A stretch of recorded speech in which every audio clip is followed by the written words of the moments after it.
मई 1999 कारगिल की बर्फीली चोटियों पर जहां सांस लेना भी मुश्किल है, इंडियन शेपर्ड्स ने हथियारबंद लोगों को देखा।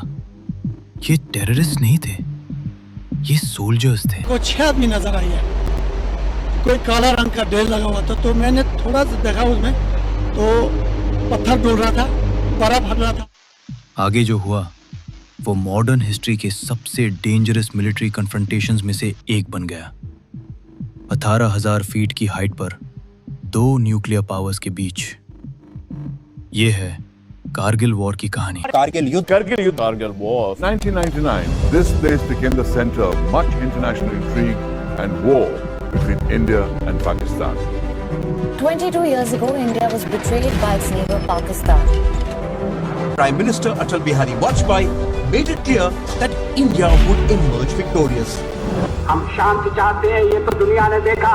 अब दुनिया ये देखेगी कि हम शांति की रक्षा के लिए अपनी शक्ति का भी प्रदर्शन कर सकते हैं। कारगिल को समझने के लिए हमें कुछ महीने पीछे जाना होगा। फरवरी 1999 में इंडिया और पाकिस्तान ने अभी लाहौर डिक्लेरेशन साइन किया था, एक पीस एग्रीमेंट। दोनों कंट्रीज ने रिसेंटली न्यूक्लियर टेस्ट्स किए थे। पूरी दुनिया की नजरें इसी पर थीं, स्टेबिलिटी की उम्मीद में। लेकिन पर्दे के पीछे कुछ बिल्कुल अलग हो रहा था। पाकिस्तानी सोल्जर्स कश्मीरी मिलिटेंट्स का भेस बदलकर चुपके से लाइन ऑफ कंट्रोल क्रॉस कर रहे थे। वो उन खाली मिलिट्री पोस्ट में घुस गए जिन्हें इंडियन आर्मी ने विंटर के लिए छोड़ दिया था, क्योंकि वहां का टेरेन इतना हार्श था कि पूरे साल संभालना पॉसिबल नहीं था।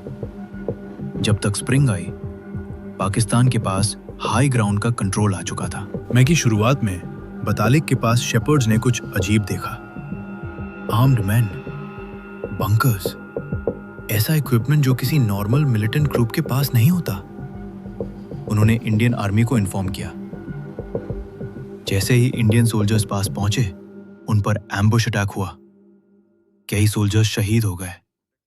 जल्दी ही क्लियर हो गया, ये मुट्ठी भर मिलिटेंट्स का काम नहीं था। ये एक organised large scale military operation था। पाकिस्तान आर्मी के रेगुलर सोल्जर्स ने इंडिया के 130 स्क्वायर किलोमीटर से ज्यादा एरिया पर कब्जा कर लिया था, जो एलओसी के साथ 107 किलोमीटर तक फैला हुआ था। इंडियन गवर्नमेंट ने तुरंत रिएक्ट किया। ऑपरेशन विजय लॉन्च किया गया, मतलब विक्ट्री। लेकिन ये फाइट आसान नहीं होने वाली थी।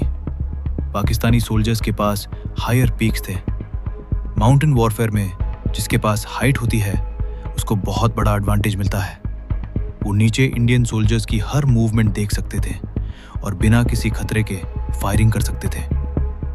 दूसरी तरफ इंडियन सोल्जर्स को स्टीप क्लिफ्स और आइस पर चढ़ना पड़ा, ब्रॉड डे लाइट में, 30 से 40 किलो का इक्विपमेंट लेके, जबकि ऊपर से उन पर गोलियां चल रही थी। मिलिट्री एक्सपर्ट्स ने बाद में इससे मॉडर्न वॉरफेयर की सबसे मुश्किल अटैकिंग कंडीशंस कहा। 2 लाख से ज्यादा इंडियन ट्रूप्स मोबिलाइज किए हुए। इंडियन एयरफोर्स ने ऑपरेशन सफेद सागर लॉन्च किया। फाइटर जेट्स को एनिमी पोजीशंस पर अटैक के लिए भेजा गया, जो वर्ल्ड में इतनी हाइट पर एयर पावर यूज करने का पहला मौका था। एक एक करके इंडियन आर्मी पीक्स वापस जीतने लगी। तो लोलिंग सबसे पहले हाथ आया। कई दिन की खूनी क्लोज रेंज फाइटिंग के बाद फिर आई वो लड़ाई जिसने इस वॉर को डिफाइन किया, टाइगर हिल। 5000 मीटर से भी ज्यादा हाइट पर टाइगर हिल पाकिस्तान आर्मी के सबसे स्ट्रेटेजिक और सबसे स्ट्रॉन्ग पोजीशंस में से एक था। 18 ग्रेनेडियर्स और 8 सिख रेजिमेंट के इंडियन जवानों ने कई दिन तक चले अटैक की लीडरशिप की। 4 जुलाई 1999 को इंटेंस फाइटिंग, आर्टिलरी बॉम्बिंग और जबरदस्त सैक्रिफाइस के बाद टाइगर हिल वापस कैप्चर कर लिया गया। ये न्यूज़ आग की तरह फैल गई। ये वॉर का एक टर्निंग पॉइंट बन गया। लगभग उसी टाइम बतालिक सेक्टर में इंडियन सोल्जर्स अपना मुश्किल कैंपेन कंप्लीट कर रहे थे। जून के एंड और जुलाई की शुरुआत में एक के बाद एक पीक क्लियर करते हुए आखिरकार जुलाई के फर्स्ट वीक में अपनी पोजीशंस लिंक कर ली।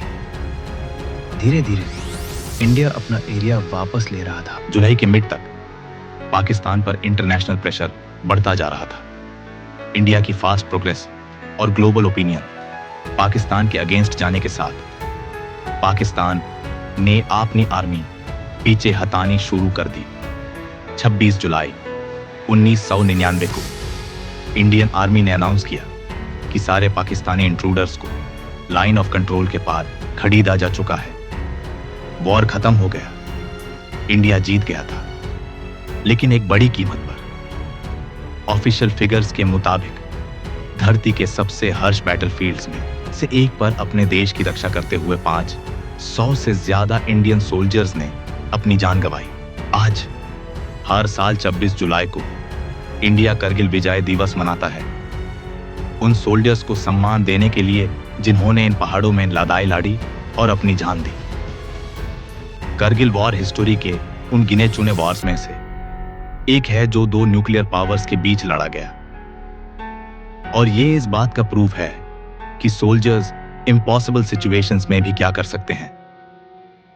अगर आपको ये स्टोरी पसंद आई हो तो सब्सक्राइब कर दीजिए, क्योंकि ये तो बस शुरुआत है। हम इंडिया के मिलिट्री हिस्ट्री की और भी अनसुनी कहानियां लेकर आएंगे। जय हिंद।